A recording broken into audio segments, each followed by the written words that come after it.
Abandoned to the dark, what choice but to follow the flame? And it guides us to the greenskins. These interns try to rebel and throw words around like union or pay, which I personally find disgusting. I gave them purpose, a way to accomplish something in their miserable lives, and this is how they thank me?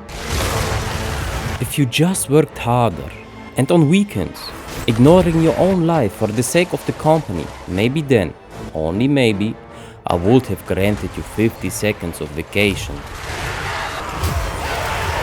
It is time for new management. Our goal here is to be the Supreme Leader of Zharr-Naggrund. Right now there is a nepo baby that just sits there and spends their time not caring about maximizing profits. Weak.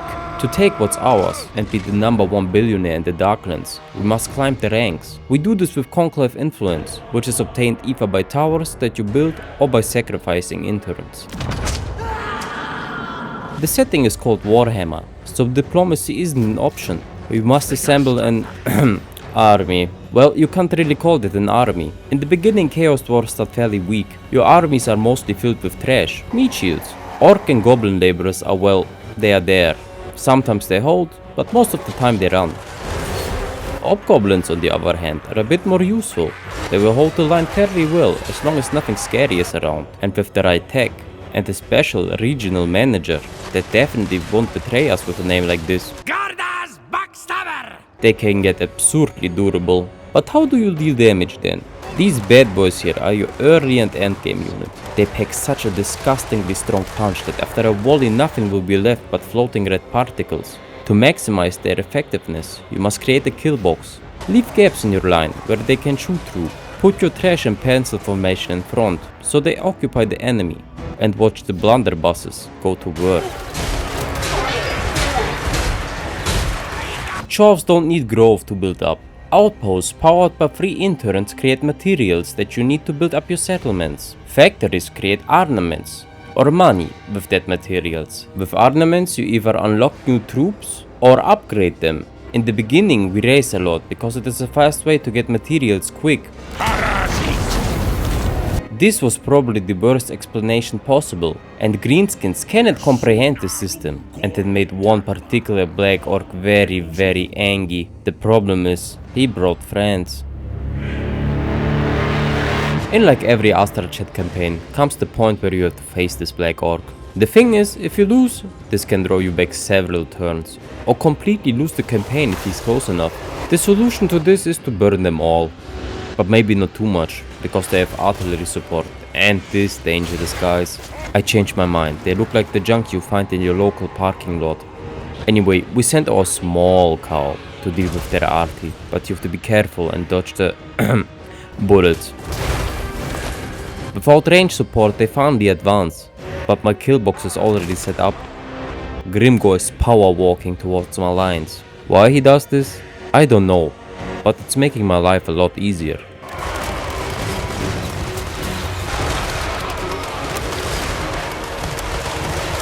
With their leader evaporated, they try to climb up this hill. This goes as well as you think.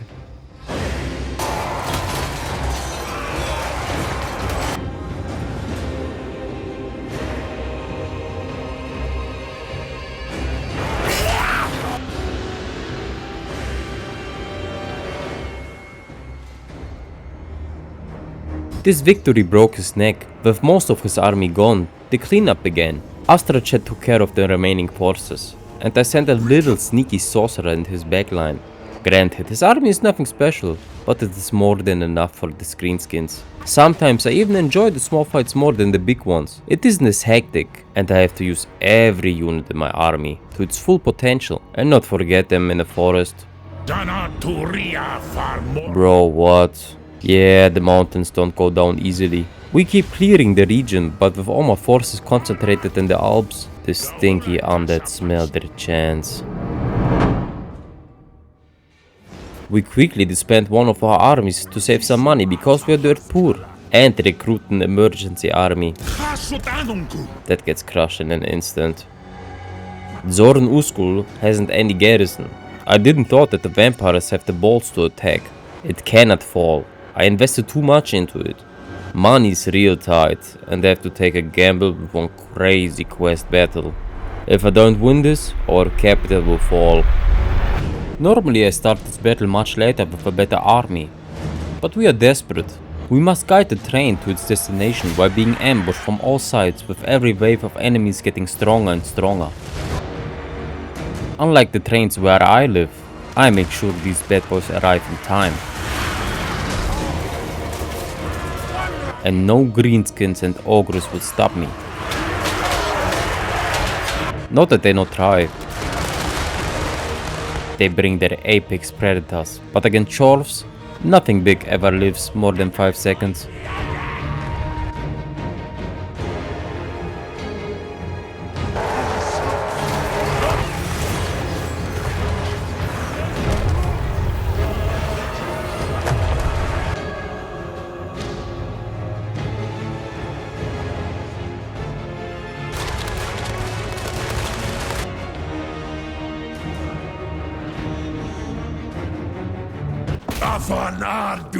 This win came right in time.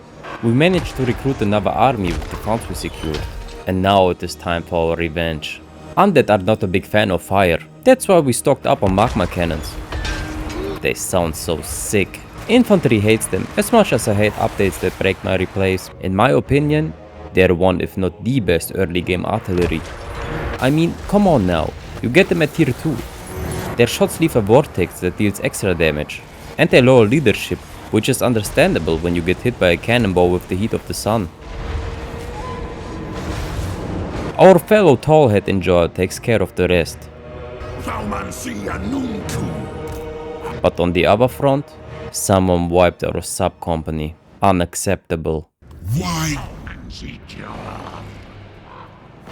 Sayl has some good landmarks in that region, and we're gonna take them all. But don't underestimate the power of cavemen.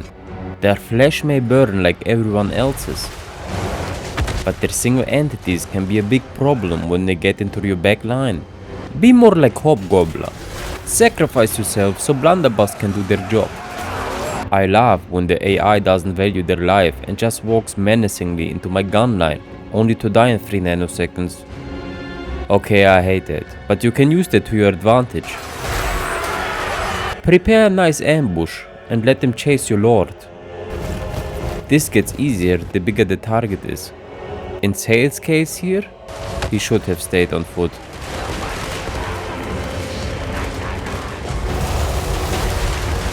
Poor guy. The rest of his horde didn't have it any better.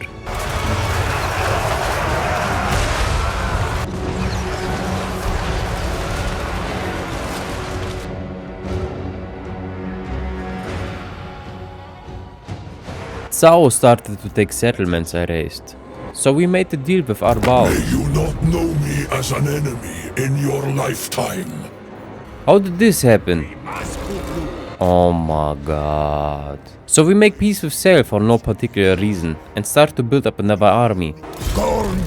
Man, I'm never gonna make any bank this run. My capital is cursed. Anyway, we poor again. The best way to make some money is to fill your coffers with interns. After every battle you capture some. In a pinch you can always sell them off. Every turn you can do it once. With our territory this big and outposts and factories everywhere, this will sustain us for a long time. As long as we keep fighting. And so the great Chaos Wars began. In the mountains, we catch one of his armies. Sorcerer-Prophets are not only tanky boys, but after some levels under their belt, they get a flying cow. A natural enemy to big flying single entities are guns, but you can counter them with your Fireborn summon that you can obtain in the Tower of Zharr. Anyway, Tauruses are a great mount. They give you the mobility that the normally slow Chaos Dwarfs need. They make your casters super annoying to deal with. They're good in melee, and it only gets better and better once you unlock the Bale Taurus.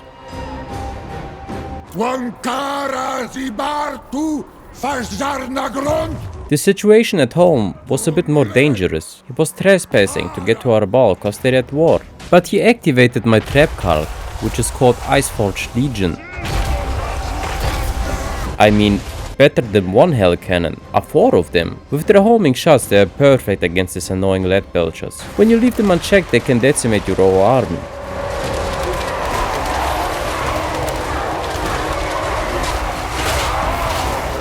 Without ranged support, they cannot break through our thick lines. War against the ogres is expensive. We need to fill our free workers reserves, in case we need to sell them off. My man here may not can fly like his brethren, but he can do this. Astragoth Iron Man here basically took down the whole of Cathay with his turn 1 Hobgoblin stack. After that, the rest of the ogres fell, and we were pretty chill at our side of the world. Hashut was pleased with us.